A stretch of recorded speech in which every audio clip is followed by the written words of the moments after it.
Everyone, नमस्कार, स्वागत, अभिनंदन आप सभी का आपके अपने YouTube channel YPF by Yograj Singh के द्वारा। सो गाइस, आज के इस वीडियो सेशन में अपन बात करेंगे जो आपका हिंदी लैंग्वेज में यानी कि आपकी यूनिट नंबर 4 होती है पढ़ना और सीखना, उसके बारे में डिस्कशन करेंगे। तो चलिए बगैर देर की इस वीडियो की शुरुआत करते हैं। जो पिछली जो यूनिट्स हैं वो हमने इस वीडियो के एंड स्क्रीन में भी लगाती हैं, या अपन कहें कि इस वीडियो के प्लेलिस्ट में भी है, आप जाके उन्हें चेकआउट कर सकते हैं। चलिए बगैर देर की इस वीडियो की शुरुआत करते हैं। तो सबसे पहले बात करेंगे पठन से तात्पर्य, आई मीन दैट पढ़ने से तात्पर्य, ठीक है। और पठन क्रिया के घटक और आधारभूत तत्व, यानी कि पठन क्रिया के कौन कौन से घटक होते हैं और उनका आधारभूत तत्व कौन कौन से होते हैं। यानी कि अब इसमें अपन कह सकते हैं किसी लिखित या मुद्रित पाठ्य वस्तु को देखकर उसके भाव या आशय को समझना ही पठन कहलाता है। आई मीन दैट किसी भी लिखित या मुद्रित, यानी कि कोई भी चीज़ आपके सामने प्रिंट है, या अपन कहें कि कोई भी चीज़ जो आपके सामने रिटर्न है, या अपन कहें कि कोई भी चीज़ आपके सामने ऑब्स्टेकल्ड है, वो पाठ्य वस्तु को देखकर अपन उसके भाव या आशय को समझते हैं, या अपन कहें कि उसके मीन्स को समझते हैं, तो अपना कहलाता है आपका पठन। क्लियर हुआ। बात कर लेते हैं इसके सामने आपके सामने आ रहा है नेक्स्ट पॉइंट आपका पठन शिक्षण, यानी कि पठन शिक्षण कौन सा होता है, या अपन कहें कि what mean I mean that पठन शिक्षण का मतलब क्या होता है। तो पठन एक ऐसी प्रक्रिया है जिसे बालक सीखकर ही प्राप्त करता है। मतलब कि पठन एक ऐसी प्रक्रिया है जो कि बालक की आई मीन दैट उसको सीखता है और फिर ही प्राप्त कर पाता है। क्रमबद्ध विधिपूर्वक बालक को पठन करने का अभ्यास देना पठन शिक्षण कहलाता है। क्लियर हुआ। जैसे बालक को वर्णमाला सिखाना, लिखित सामग्री का वाचन करना सिखाना और पठित पाठ का अर्थ ग्रहण करना। नेक्स्ट पॉइंट आता है आपका सामने आपका पठन क्रिया के घटक, यानी कि पठन क्रिया के घटक कौन कौन से हैं, तो उनके ऊपर एक नज़र मार लेते हैं। तो चलिए सबसे पहले पॉइंट आता है आपके सामने दृष्टि पटल का विस्तार, यानी कि दृष्टि पटल का विस्तार किस तरीके से है। तो उसमें आता है कि बालक की दृष्टि वर्ण तक सीमित रहती है। क्लियर हुआ। दूसरा पॉइंट आता है आपके सामने शब्द बिंब से अर्थ ग्रहण की अनुमानमूलक योग्यता। तीसरा पॉइंट अपन कह सकते हैं आपका तीव्र गति, जिसे कहते हैं कि गतिपूर्वक पठन करना, I mean that Tej speed से अपन किसी चीज़ को पढ़ते हैं तो वो कहलाता है आपका तीव्र गति। 4 नंबर आता है आपके सामने तत्काल निर्णय और निष्कर्ष की क्षमता, इसमें अर्थ ग्रहण तत्काल होना चाहिए। क्लियर हुआ। इसी के साथ में नेक्स्ट पर बात कर लेते हैं। नेक्स्ट पॉइंट आता है आपके सामने आपका पठन क्रिया के आधारभूत तत्व, ठीक है। वो कौन कौन से होते हैं, जिसमें पहला आता है आपका आसन व मुद्रा। पहला पॉइंट आता है आपका पठन क्रिया के आधारभूत तत्वों में, ठीक है। आसन व मुद्रा में क्या आता है कि पठन के समय संयत और सौम्य मुद्रा होनी चाहिए। क्लियर हुआ। सेकंड पॉइंट आता है आपके सामने वाक्य यंत्र से संबंधित, उसमें अपन कहेंगे कि मंद स्वर व जोर से बोलने पर ध्यान, ये क्या होता है आपका वाक्य यंत्र से संबंधित। तीसरा पॉइंट आता है आपके सामने विराम और दृष्टि केंद्र, ठीक है। विराम और दृष्टि केंद्र, यानी कि कहीं कहीं जगह पे कहाँ पे रुकना है, कहाँ पे किसी चीज़ पर दबाव डालना है, किसी चीज़ पर दृष्टि बनानी है। क्लियर हुआ। 4 नंबर पॉइंट आता है आपके सामने लय शब्द को खंड करके पढ़ें तो पठन लय में बाधा आती है। यानी कि मान लीजिए कोई भी आपके सामने शब्द है और उसके ऊपर आई मीन दैट बगैर लय सुर ताल के पढ़ें तो उस चीज़ में क्या है कि बाधा आती है, अपन कहें कि उस चीज़ में रुकावट पैदा होती है। क्लियर हुआ। 5 नंबर पॉइंट आता है आपके सामने गति, यानी कि आई मीन दैट स्पीड, इसका प्रभाव अर्थ ग्रहण पर पड़ता है। यानी कि अगर तेज स्पीड है तो उसका अर्थ आपको डिफिकल्ट तरीके से समझ में आएगा, और अगर उसकी नॉर्मल स्पीड है तो आपको अच्छे से समझ में आ जाएगा, ठीक है। क्वेश्चन नंबर 2 के बारे में बात कर लेते हैं कि भाषा शिक्षण में पठन के महत्व को समझाइए, यानी कि भाषा शिक्षण में आई मीन दैट पठन का क्या महत्व होता है, क्या उसकी इंपॉर्टेंस होती है।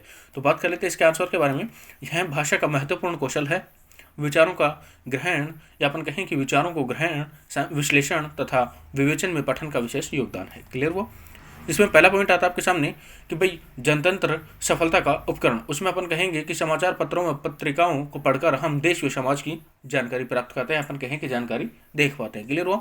सेकंड पॉइंट आता है आपके सामने व्यक्तिगत व सामाजिक समायोजना से संबंध, ठीक है। तीसरा आता है आपके सामने पठन शिक्षा का पर्याय, या अपन कहें कि उसका मीन्स पठन को शिक्षा का पर्याय माना जाता है, या अपन कहें कि माना है।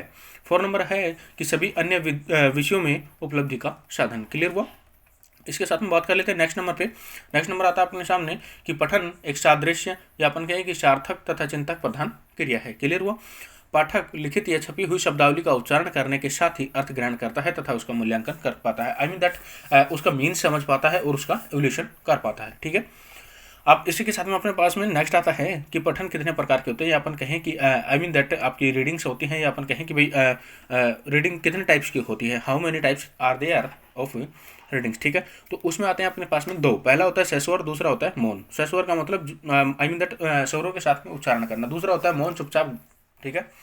बात कर लेते हैं स्वर के बारे में। स्वर के बारे में पठन में बालक पहले से स्वर पठन करता है, यानी कि पहले अपन कहें कि किसी भी चीज़ को पढ़ता है तो वो अपने बोल करके पढ़ता है, उसकी साउंड बाहर आती है, ठीक है। दूसरा आता है मौन।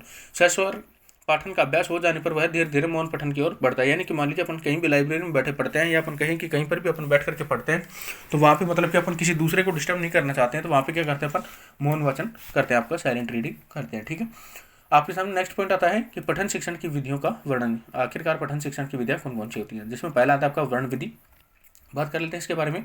एक एक वर्ण की ध्वनि का उच्चारण करना, जैसे रा, मैं, आ, या अपन कहें कि इनको अपन एक साथ बोल सकते हैं आपका राम आया। ठीक है, उसके बजाय अपन कहेंगे इसमें कि वर्ण विधि के बारे में रा, मैं, आ, या। क्लियर हुआ।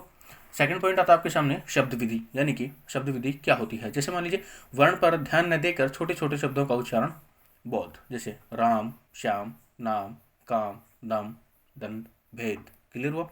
शब्द का प्रत्यभिज्ञान करना ध्वनि से। ठीक है, नेक्स्ट पॉइंट आता है अपने सामने वाक्य विधि। आखिरकार वाक्य विधि क्या होती है।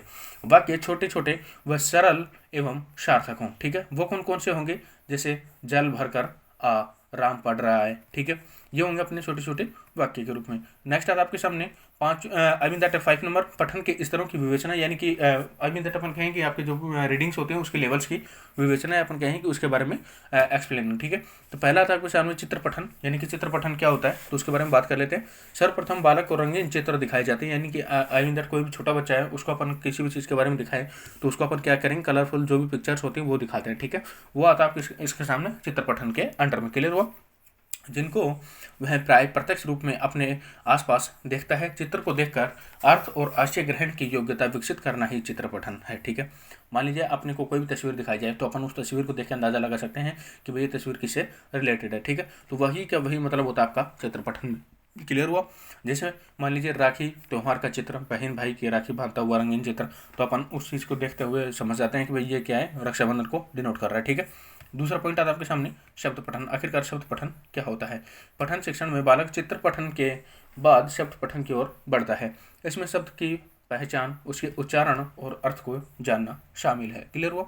कोई भी शब्द दैट आपके सामने शब्द लिखा होता है, उस चीज़ को आप पहले पढ़ते हैं, या अपन कहें कि चित्र के अनुसार अपन उस चीज़ का मीन समझ जाते हैं, या अपन उस शब्द की पहचान कर लेते हैं, भाई ये क्या लिखा हुआ है, आपके सामने शय लिखा हुआ है। ठीक है, उसके बाद में बै लिखा हुआ, उसके बाद में दै, ये क्या होता है, शब्द होता है। ठीक है, उसका उच्चारण करते हैं और उसका अर्थ समझ जाते हैं। क्लियर हुआ। तीसरा पॉइंट आता है आपके सामने शाब्दिक पठन।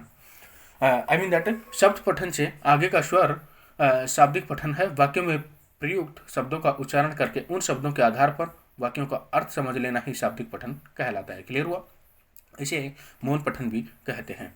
जैसे बस में लिखा होता है धूम्रपान न करें, यात्री अपने मन में पढ़कर कार्य करता है। मतलब कि काफ़ी जगह अपन यात्रा करते हैं तो वहाँ पे अपने को बस में, ट्रेन में, हर जगह पे देखने को मिलता है कि भाई धूम्रपान ना करें। या यहाँ पे दैट अपन किसी भी ऑफिस में जाते हैं तो वहाँ लिखा होता है कि यहाँ धूम्रपान करना वर्जित है, या अपन कहें कि यहाँ धूम्रपान वर्जित है। ठीक है, तो वो क्या कहें, अपन उस चीज़ को चुपचाप से पढ़ लेते हैं और उसके बाद में उसी टाइप से कोई भी जो भी रीडिंग करने वाला होता है, रीडर होता है, वो उसी के अनुसार प्रतिक्रिया देता है, या अपन कहें कि उसी के अनुसार अपनी एक्टिविटीज़ करता है। ठीक है, नेक्स्ट आता है आपके सामने 4 नंबर चिंतनात्मक पठन, यानी कि उसके ऊपर चिंतन करना। ठीक है, जिस पठन से वाक्य का विशेष अर्थ समझ आए और कारण कार्य का भाव स्पष्ट हो जाए वह चिंतनात्मक पठन कहलाता है। यानी कि किसी पॉइंट में क्या कहना चाहता है, आखिरकार क्या उसका मतलब होता है, उसके बारे में अगर उसका मीन समझ में आ जाए तो वो आता है आपका चिंतनात्मक पठन के अंदर।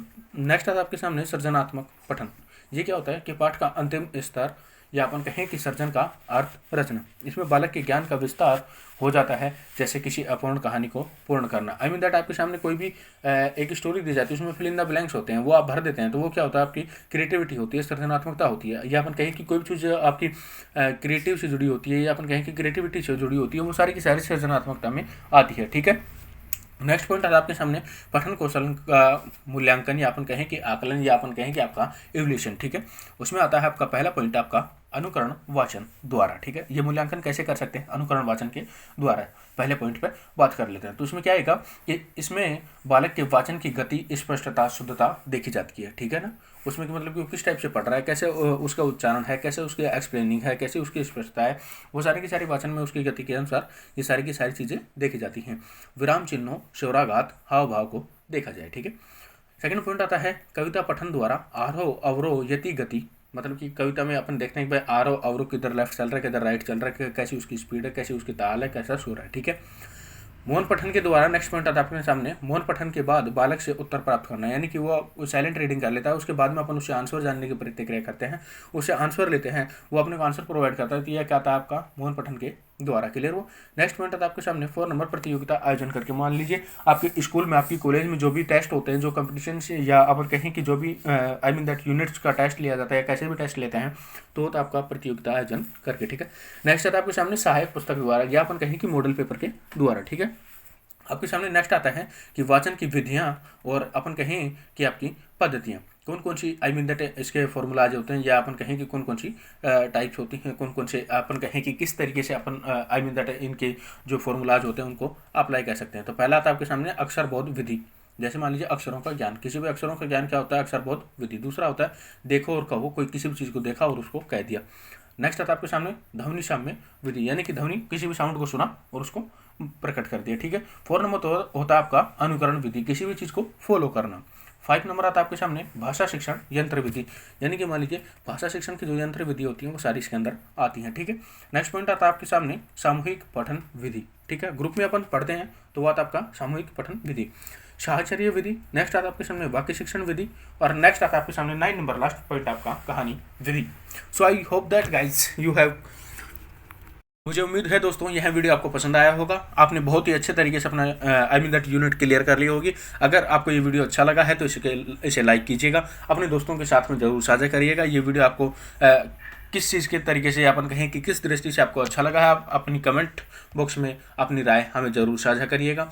सब्सक्रिप्शन बटन है जो बिल्कुल फ्री होता है, आप उसे प्रेस कर दीजिएगा, क्योंकि उससे हमें मोटिवेशन मिलता है आगे के और भी बेहतरीन वीडियोस बनाने के लिए।